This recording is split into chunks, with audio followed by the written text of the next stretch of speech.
हरियाणा में हुए सांप्रदायिक हिंसा में खट्टर सरकार ने 200 मुसलमानों के घर पर बुलडोजर चला दिया है। साथ ही जानिए किसने दी मोनू मानेसर को जान से मारने की धमकी, जिसके बाद बिलबिला कर रोने लगा हिंदुत्व संघी।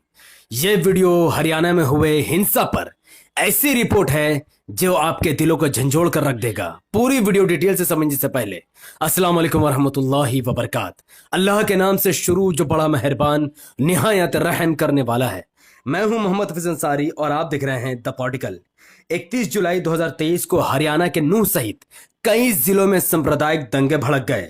महज 2 दिनों के अंदर 6 लोगों को मौत के घाट उतार दिया गया, क्योंकि 31 जुलाई 2023 को विश्व हिंदू परिषद बजरंग द्वारा एक कार्यक्रम का आह्वान किया गया था, जिसमें बजरंग दल के लोग धारदार हथियार से लैस थे। वो लोग पुलिस प्रशासन के सामने धन धना के गोलियां चला रहे थे, मासूम लोगों के खिलाफ गोलियां बरसा रहे थे। हजारों सैकड़ों की भीड़ विश्व हिंदू परिषद बजरंग दल के सैकड़ों लोगों ने नूंह के कई सारे इलाकों में पथराव किया, जिसमें प्रॉपर्टी का नुकसान हुआ, जिसके नतीजे में मुसलमानों के दुकान और घरों को आग के हवाले कर दिया गया।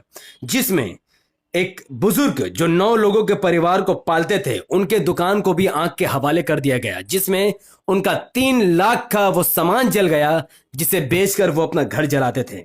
इसी दरमियान नूंह के गुड़गांव के एक मस्जिद में आग लगा दी गई। विश्व हिंदू परिषद और बजरंग दल द्वारा तोड़फोड़ की गई और 70-80 गुंडों ने मिलकर उस गुड़गांव के उस मस्जिद में इमामत करने वाले मौलाना साद पर हमला कर दिया और पीट पीट कर उनकी निर्मम हत्या कर दी। और इस हत्या में, इस दंगा में कुछ हिंदू युवकों की भी मौत हुई है। और यह सब कुछ कभी नहीं होता अगर मोनू मानेसर इसमें सीधा सीधा लोगों को नहीं भड़काता। सवाल यह पैदा होता है कि मोहित उर्फ मोनू मानेसर कौन है। मोनू मानेसर एक ठगा हुआ बदमाश, एक गुंडा, एक माफिया है जो बजरंग दल का एक मेंबर खुद को गौरक्षक बताता है। सन 2016 में फरे बाजार में हरियाणा के एक जगह में लोगों के सामने मोनू मानेसर ने एक मुसलमान की गोली मारकर निर्मम हत्या कर दी थी, जिसके बाद मोनू मानेसर का चेहरा बुलंद हुआ और एफआईआर में उसका नाम नामजद हुआ।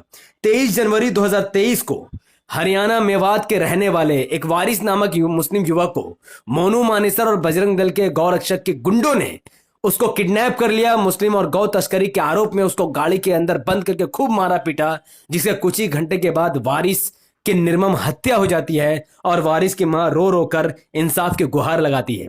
और इसी महीने में कुछ लगभग 20 दिन के बाद फरवरी 2023 के महीने में यही मोनू मानेसर नासिर और जुनैद का हत्यारा पाया जाता है। नासिर और जुनैद को मुसलमान होने की वजह से उसका किडनैप करके, उनको मार पीट करके, उनको गाड़ी में जिंदा जलाकर उनको मौत के घाट उतार दिया गया। इस मामले में भी मोनू मानेसर को ही आरोपी बताया गया, जिसके बाद मोनू मानेसर फरार चलने लगा, भगौड़ा बन गया। लेकिन 31 जुलाई 2023 को विश्व हिंदू परिषद द्वारा होने वाली शोभा यात्रा में वारिस, जुनैद, नासिर और कई लोगों का हत्यारा माफिया डॉन मोनू मानेसर ने खुद इसमें शामिल होने की बात कही और ज्यादा से ज्यादा लोगों को आने की बात कही। पूरा लाव लश्कर और धारदार हथियार के साथ विश्व हिंदू परिषद और बजरंग दल ने इस रैली का शुभारंभ किया। खूब पत्थर और गोलियां चलाई। पुलिस प्रशासन के मौजूदगी में 6 लोगों की निर्मम हत्या कर दी गई, जिसको देखते हुए भारतीय जनता पार्टी के हरियाणा के मंत्री अनिल विजय ने साफ तौर पर कहा कि मोनू मानेसर एक हत्यारा है और यह तमाम का तमाम दंगा मोनू मानेसर द्वारा ही किया गया है। भारतीय जनता पार्टी के मेंबर ऑफ पार्लियामेंट सांसद, हरियाणा के सांसद ने भी साफ तौर पर इस दंगे का पूरा आरोप विश्व हिंदू परिषद और बजरंग दल के लोगों को लगाया है। भारतीय जनता पार्टी के सांसद ने कहा कि आखिर इस रैली में धारदार हथियार का क्या काम था। पुलिस प्रशासन के होने के बावजूद भी इतने सारे इलीगल वेपन को लेकर किया जाने वाला दंगा का पूरा आरोप उन्होंने विश्व हिंदू परिषद और बजरंग दल को लगाया। साफ जाहिर है कि जिस नरहल मंदिर के पास 2 होमगार्ड को गोली मारकर निर्मम हत्या कर दी गई, उस नरहल मंदिर के पास सिर्फ और सिर्फ विश्व हिंदू परिषद के लोग थे जो अपने धारदार हथियार से गोलियां चला रहे थे। तो ऐसा यकीनी तौर पर कहा जा सकता है कि होमगार्ड को लगने वाली गोली विश्व हिंदू परिषद के गोली से निकली होगी। इस बात का दावा करने वाला खुद मिश्रा अमरेश नामक एक व्यक्ति है, जो खुद एक हिंदू है, लेकिन वो विश्व हिंदू परिषद को इस हत्या का गुनहगार मानता है, जिसकी वजह से इस पेचीदा मामले को देखते हुए अमित शाह ने विश्व हिंदू परिषद बजरंग दल को खतरनाक झटका दिया है। अमित शाह ने साफ तौर पर कहा है कि भारतीय जनता पार्टी का बजरंग दल और विश्व हिंदू परिषद से कोई लेना देना नहीं है। अमित शाह ने कहा है कि आपको सरकार की सुननी है, बजरंग दल की आपको बिल्कुल भी नहीं सुननी है। जिसके बाद हरियाणा के चीफ मिनिस्टर मनोहर लाल खट्टर ने मोनू मानेसर को आरोपी समझते हुए उन्होंने राजस्थान पुलिस को साफ अल्टीमेटम दिया है कि वो आए और मोनू मानेसर को गिरफ्तार करके ले जाए। यानी इनडायरेक्टली खट्टर सरकार ने मोनू मानेसर को राजस्थान पुलिस को सौंपने का ऐलान कर दिया है। जिसके बाद मोनू मानेसर ने यह खतरा जताया है कि अब उसके जान को अब बहुत बड़े डेंजरस और खतरा है, कभी भी कोई इसका मर्डर या हत्या कर सकता है। मोनू मानेसर को लगता है कि कोई उसकी हत्या कर सकता है, लेकिन एक्चुअली में मोनू मानेसर की कोई हत्या करने वाला नहीं है। लेकिन मोनू मानेसर के बारे में अब बजरंग दल विश्व हिंदू परिषद ने भी कहा है कि मोनू मानेसर का बजरंग दल विश्व हिंदू परिषद से कोई लेने देने नहीं। यानी बहुत जल्द आपको खबर आएगी कि मोनू मानेसर का इनकाउंटर कर दिया गया राजस्थान पुलिस या फिर हरियाणा पुलिस द्वारा। साथ ही 31 जुलाई 2023 में जो दंगा भड़काया गया हरियाणा के कई जिलों में, उसमें बिट्टू बजरंगी नाम का एक हिंदुत्व नेता था जो अपनी लोकेशन शेयर करके हिंदू युवाओं को भड़काकर दंगा करने की अपील कर रहा था। एफआईआर में उसका नाम आने के बाद वो बिट्टू बजरंगी रोने लगा, पिलपिलाने लगा, रहम की भीख मांगने लगा, और यही हिंदुत्व नेता की पहचान होती है। साथ ही 31 जुलाई 2023 में भारतीय जनता पार्टी सरकार के मंत्री ने जो दावा किया कि नरहल मंदिर में मुसलमानों ने हिंदुओं को बंधक बना लिया है, वो भी दावा झूठा निकला है। बल्कि नरहल मंदिर के पुजारी ने साफ तौर पर कहा कि उस दिन किसी को भी बंधक नहीं बनाया गया और ना ही मुसलमानों ने कोई गोली चलाई और ना ही इस बात का कोई परिणाम है। इसके उलट हरियाणा में हुई हिंसा में इंजीनियर आबिद हुसैन नामक मुस्लिम व्यक्ति ने 35 हिंदुओं की जान बचाकर एक मिसाल कायम कर दी है। अब सवाल तो यही पैदा होता है कि अगर विश्व हिंदू परिषद और बजरंग दल ये मानते हैं कि मुसलमान हिंसा कर रहे थे, तो फिर 35 हिंदुओं की जान किससे बचाई गई है?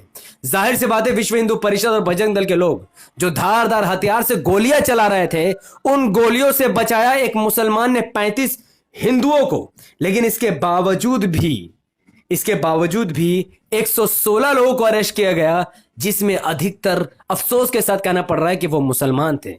जिनमें से अरेस्ट हुए लोगों के नाम कुछ इस तरीके से हैं: फखरुद्दीन, नासिर, सुबेद्दीन, मुस्तफ़ा, अबरार, अबरुद्दीन, समीर, आरिफ, मोइन, अशफाक, जिशान, शाहरुख, शफरुद्दीन, लुकमान, नयूम, साहिल वगैरह जैसे मुस्लिम युवक को आरोप लगाकर उनको गिरफ्तार कर लिया है, उनको अरेस्ट कर लिया गया। हालांकि इस दंगे की चर्चा अरब मीडिया में काफी बढ़ चढ़ कर हुई है, लेकिन इसके बावजूद भी पूरी दुनिया देख रही थी कि यह दंगा विश्व हिंदू परिषद और बजरंग दल के लोगों ने लगाया है, और जितनी लाशें गिरी है उन सब का जिम्मेदार बजरंग दल है। मुसलमानों का ही दुकान जला, मुसलमानों का मकान जला, मुसलमानों की मौत हुई, हिंदू भी मारे गए। इसके बावजूद भी हरियाणा की सरकार ने 200 से ज्यादा मुस्लिम घरों में बुलडोजर चला दिया। 250 से ज्यादा मुस्लिम घरों में उन्होंने बुलडोजर चला दिया। महज 4 घंटे के अंदर 200 से ज्यादा मुस्लिम परिवारों के घरों को बुलडोजर चलाकर सफाया कर दिया गया और हजारों मुसलमानों को रोड में लाकर खड़ा कर दिया गया। जबकि गोली चलाने वाला, धारदार हथियार रखने वाला मोनू मानेसर अब भी आजाद फरार घूम रहा है। और अफसोस की बात यह है कि मुसलमानों का दुकान जला, मुसलमानों का मकान जला, एक इमाम मारा गया, मस्जिद में आग लगाई गई, लेकिन फिर भी अपोजिशन पार्टी, इंडिया पार्टी के नेता, इंडिया गठबंधन के किसी भी नेता ने इस पर चू तक नहीं की है। ना ही इस पर कोई ममता बनर्जी का टिप्पणी आई, ना ही अरविंद केजरीवाल ने इस पर कुछ कहा है, ना ही राहुल गांधी ने मुसलमानों को लेकर कोई टिप्पणी की, और ना ही नीतीश कुमार ने मुसलमानों की सिंपैथी की कोई बात कही है, बल्कि इसके खिलाफ एक निंदा तक नहीं की गई है इन सेक्युलर नेताओं के तरफ से, जो लोग मुसलमानों की वोट को अपने बाप की जागीर समझते हैं। दूसरी तरफ अकेला असउद्दीन ओवैसी साहब इस नूह में हुए हिंसा पर लगातार भारतीय जनता पार्टी को निशाना साधते रहे और अल्टीमेटम देते रहे आप, और रिक्वेस्ट करते रहे कि किसी भी तरीके से हरियाणा में शांति बहाल की जाए और खट्टर सरकार मुसलमानों और हिंदुओं की हिफाजत करे। और इसके साथ साथ एएमएम पार्टी ने मारे गए, मस्जिद में जलाए गए और मारे गए इमाम को 50,000 रुपए की मदद देने की मांग की है, ताकि जो इमाम को मारा गया, 70-80 लोगों ने, कायर लोगों ने, हिंदुत्व भीड़ ने जिस मुस्लिम इमाम की निर्मम हत्या कर दी, उस इमाम के घर वालों को एमआईएम द्वारा 50,000 रुपए की आर्थिक मदद की जाएगी। जो लोगों को समझनी चाहिए कि एमआईएम, जिनको आप बीजेपी का बी टीम कहते हो, असल में मुसीबत में यही एमआईएम मजलूम लोगों के काम आती है। तो मैं आपसे हाथ जोड़कर रिक्वेस्ट करूंगा कि अगर आपको मेरा मैसेज समझ में आ गया हो तो प्लीज एमआईएम का साथ देना शुरू करो, ओवैसी साहब की ताकत बनो, अपना वोट सिर्फ एमआईएम को दो ताकि आगे जाकर किसी भी मुसलमान को रोना ना पड़े।